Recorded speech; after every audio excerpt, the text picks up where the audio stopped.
Hello everyone. In this lecture, I will explain analog pulse modulation schemes. This term is just like analog modulation schemes. Only the difference is I added a term pulse in between analog and modulation. Let us see what we have seen till now. We discussed about amplitude modulation scheme and angle modulation scheme. Again, in angle modulation scheme, we have phase modulation and frequency modulation. We have seen all the modulation process as well as demodulation process. In all these cases, our message signal is a sinusoidal and your carrier is a sinusoidal. Now, why we are adding a new term here, that is analog pulse modulation schemes. So in analog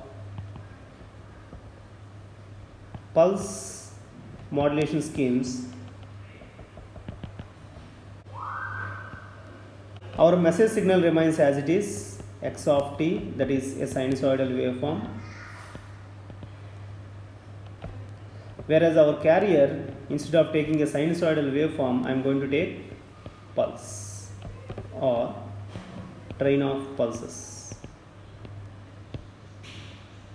That's why I will use the term analog pulse modulation schemes. Another important criteria, if Fc is the carrier frequency in analog modulation schemes and Fm is the maximum frequency component which is available in message signal, in general we always take the carrier frequency larger than message signal frequency, whereas in this the carrier signal or the carrier frequency must be at least 2 times greater than the message signal frequency. Why we should take like this, we will see in a short while. Analog modulation schemes, they are categorized into 2 types. One is amplitude modulation, second one is angle modulation. Again, angle modulation is divided into two types, phase modulation and frequency modulation.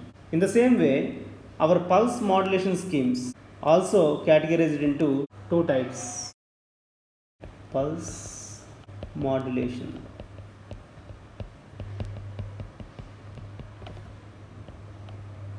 First one is pulse amplitude modulation.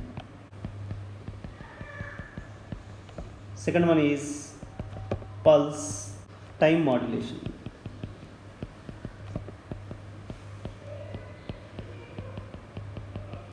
Again, this pulse time modulation is divided into 2 types,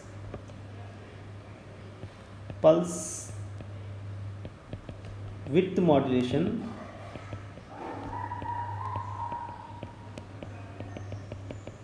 and pulse position modulation.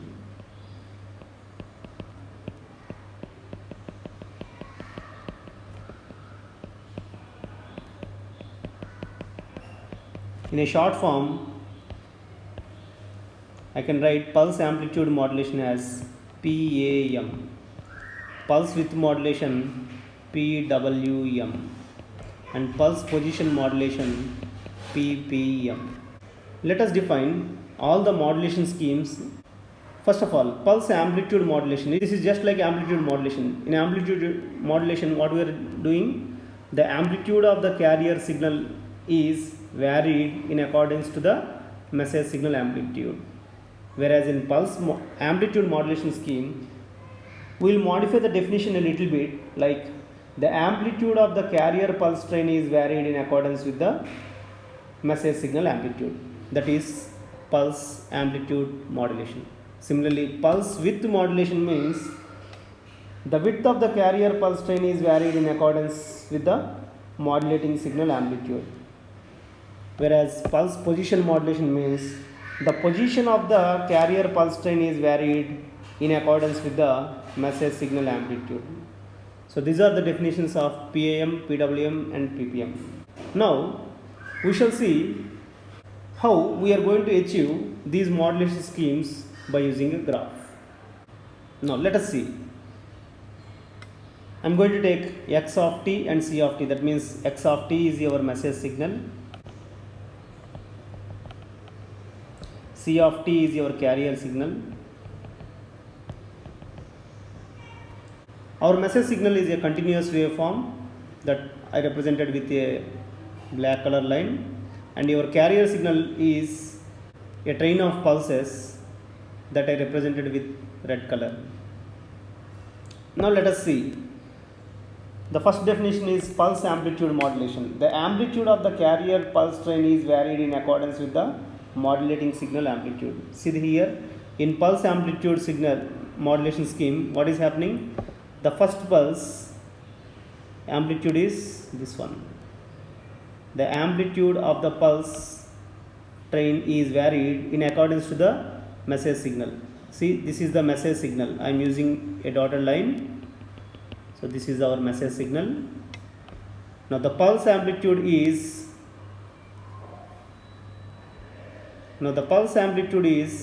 varied in accordance to the message signal amplitude. See, this is how the pulse amplitude is varying in accordance with the message signal amplitude. This is how to draw pulse amplitude modulated signal. If you observe this waveform is just like flat top sampling.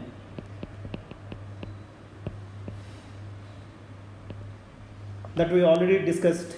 So pulse amplitude modulation scheme is just like flat top sampling. The small difference between flat top sampling and pulse amplitude modulation scheme is, if you take flat top sampling, will have both positive as well as negative pulses, whereas in pulse amplitude modulation scheme, by using a clamping circuit, the message signal is maintained with all positive values, then it is modulated. As a result, only positive pulses will appear in the output of pulse amplitude modulated signal. Now let us see the next one, which is pulse width modulation. What is the definition? The width of the carrier pulse train is varied in accordance with the modulating signal amplitude. See what is happening? The height of this curve is small here. That's why the width which is available here is only this one. This is the width. Now what happened to the next pulse? The height further increased. The amplitude further increased. That means the width further increased. And coming to this pulse, what happened? You are going to have maximum height here in this case. As a result, the width is maximum here, W max.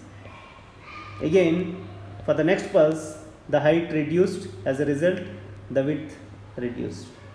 To this pulse, the height is even reduced. As a result, the width further decreased. And you are going to observe almost very small quantity of width here, that is this place, and continues. So in this graph, what happened? The width of the carrier pulse train is varied in accordance to the magnitude or voltage of your message signal. So this is called pulse width modulation signal.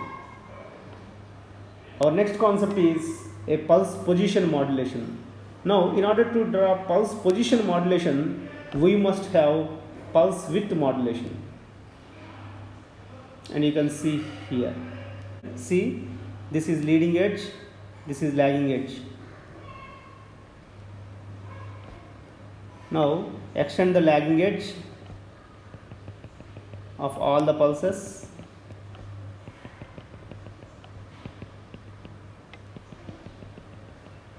And try to draw a pulse position modulated signal with constant pulse width from the lagging edge of PWM. Now see here, the third one is pulse position modulation, right? See, this is the reference pulse that I have considered in pulse amplitude modulation. Now from the reference, the position of the pulse is changed here. Let's take the second pulse, this pulse. Since the width of the second pulse is larger when compared to the first one, see, from the reference, the change in position of pulse is more here. In the third case, the width of this pulse is even larger. As a result, the position shift of this pulse is even larger. Fourth case, it decreased. As a result, the position shift also decreased. Further decreased, the position shift also decreased. Further decrease, the shift is very small or minute in this case. So this is how to draw pulse position modulated waveform by using a pulse width modulated waveform. That means in order to construct a pulse position modulated waveform, we must need pulse width modulated signal.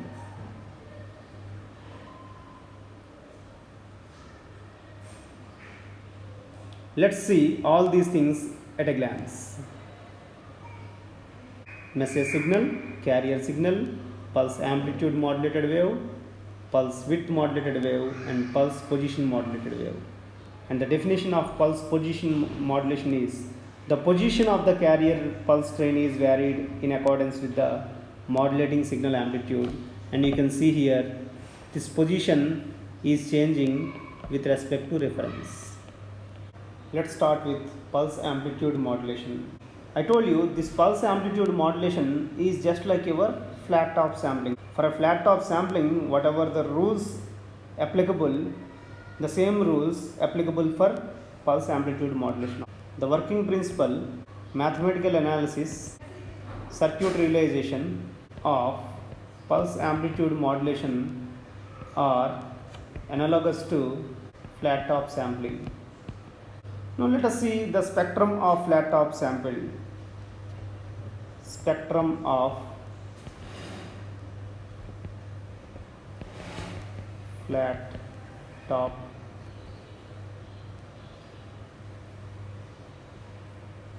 pulse amplitude modulated waveform. Since in a pulse amplitude modulated waveform, we are going to take flat tops, that's why it is called flat top PAM. Anyway, for flat top sampling, the output G of F equal to Fs sigma n running from minus infinity to infinity x of F minus Fs multiplied with H of F, where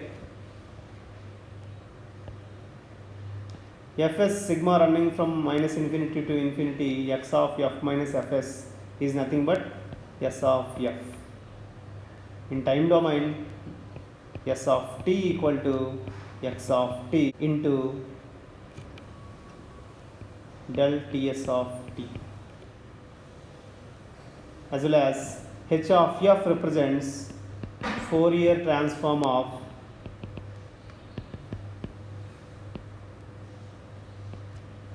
rectangular pulse.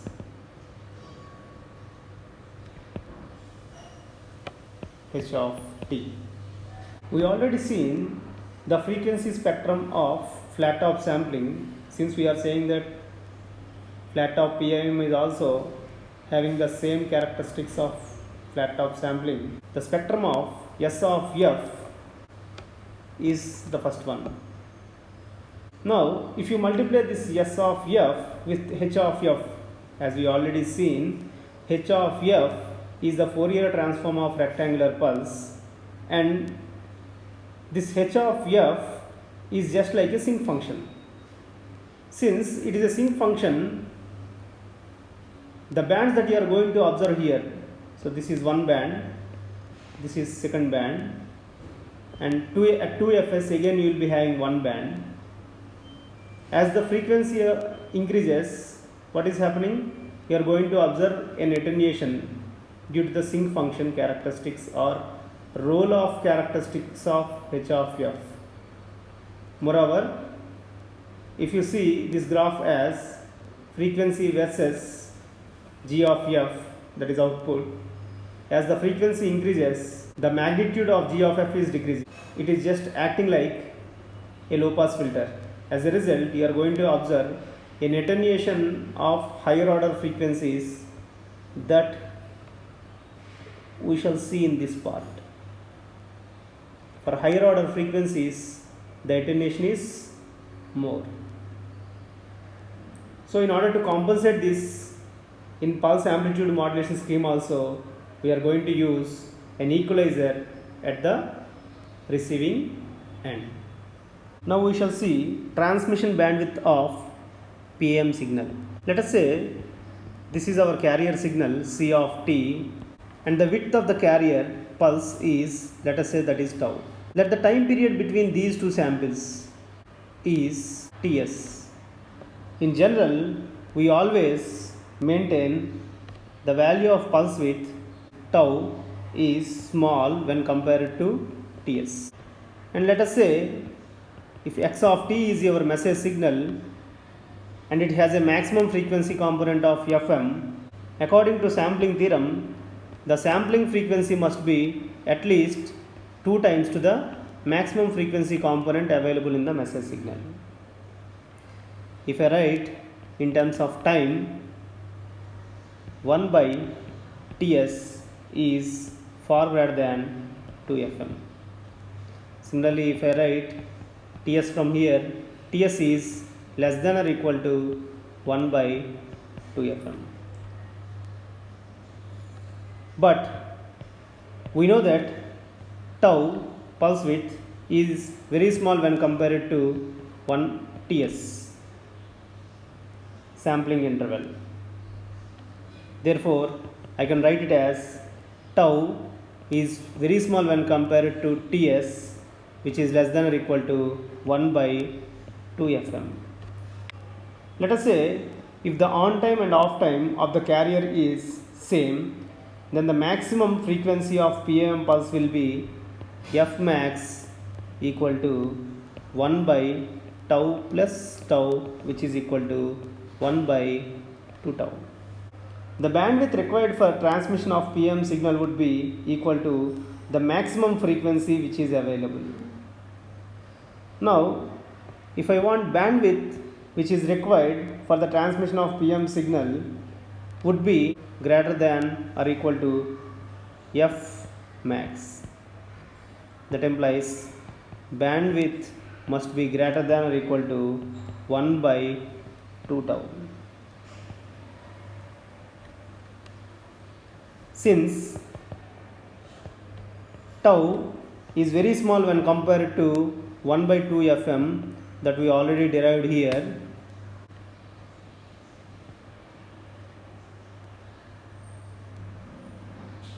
that implies bandwidth is greater than or equal to 1 by 2 tau, which is anyway far greater than Fm.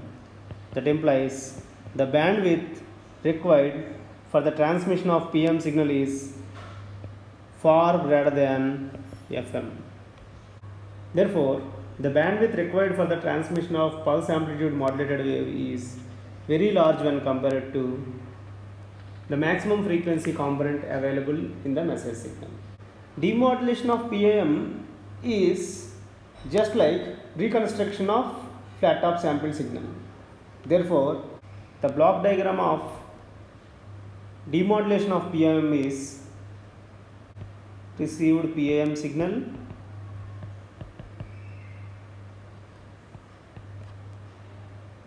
for the reconstruction of flat top sample signal we used a holding circuit. So that means the received PAM signal must be given to holding circuit.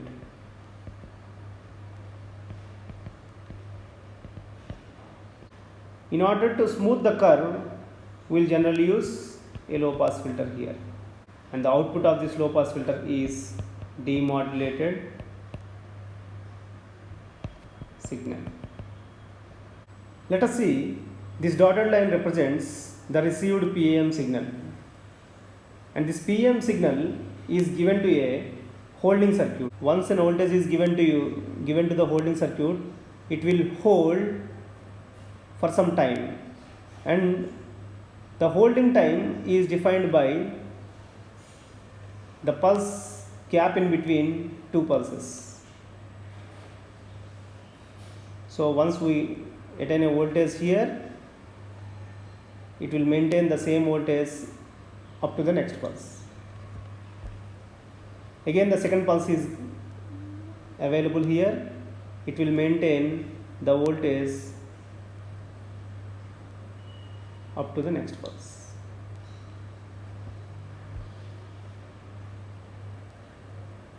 Again third pulse, and it will maintain this voltage up to the next pulse. Again fourth pulse, and it will maintain the voltage up to the next pulse, and the next pulse is available here, and this voltage is maintained up to the next pulse, and this voltage is maintained up to the next pulse. So this waveform is nothing but the output of a holding circuit. Anyway, this waveform looks like steps, but what we require is x of t, which is our demodulated signal. Now this waveform is passed through a low pass filter whose cutoff frequency is equal to maximum frequency component which is available in the message signal. As a result,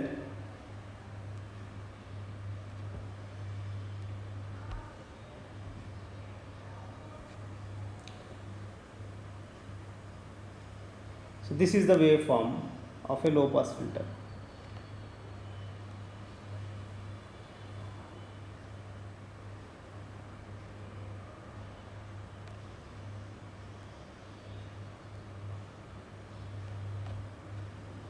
So this red color line represents low pass filter output. This one represents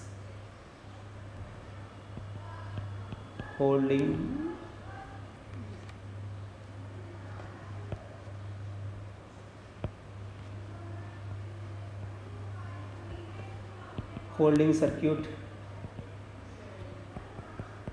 output, and the dotted line represents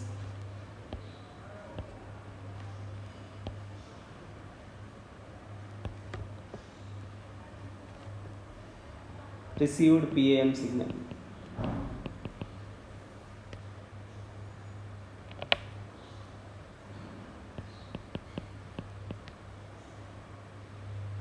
Anyway, the output of this low pass filter is not that much smooth.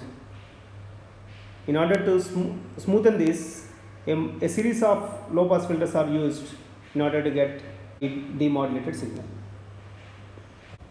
Now the circuit diagram of a holding circuit is PAM input, which is given to a switch for control, and that is connected to a capacitor. So this is a holding circuit, and this capacitor is holding capacitor. Transmission of PAM signals. So how to transmit this pulse amplitude modulated wave? This PAM signal you can directly transmit through a pair of wires. That's what we call it as transmission lines. Similarly, if you want to transmit this PAM signal through the space or an antenna, you cannot transmit this directly to the antenna because you are applying pulses to the antenna. Instead of that, what we generally do is the PAM signal that we get from the output of the modulator is now given to a high frequency carrier in order to produce either AM amplitude modulated wave, frequency modulated wave, or phase modulated wave. Thus, the overall signal, now we will call it as pulse amplitude modulated AM wave or pulse amplitude modulated FM wave or pulse amplitude modulated PM wave. Now this can be transmitted through an antenna. Now let's talk about the drawbacks of pulse amplitude modulated wave. The main drawback of PAM is the bandwidth required is large when compared to message signal frequency component. The second drawback that we are going to observe here is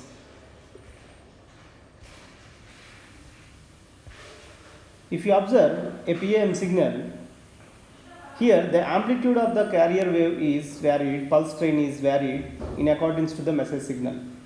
And you know that noise can easily affect these peaks. As a result, the PAM is not that much immune to noise. The third problem in PAM is for each and every pulse in this graph, the power level is different. As a result, the antenna or the transmitter has to deliver different power levels at different time intervals, which means the transmitter power is not constant throughout the time period. Transmitter power is not constant.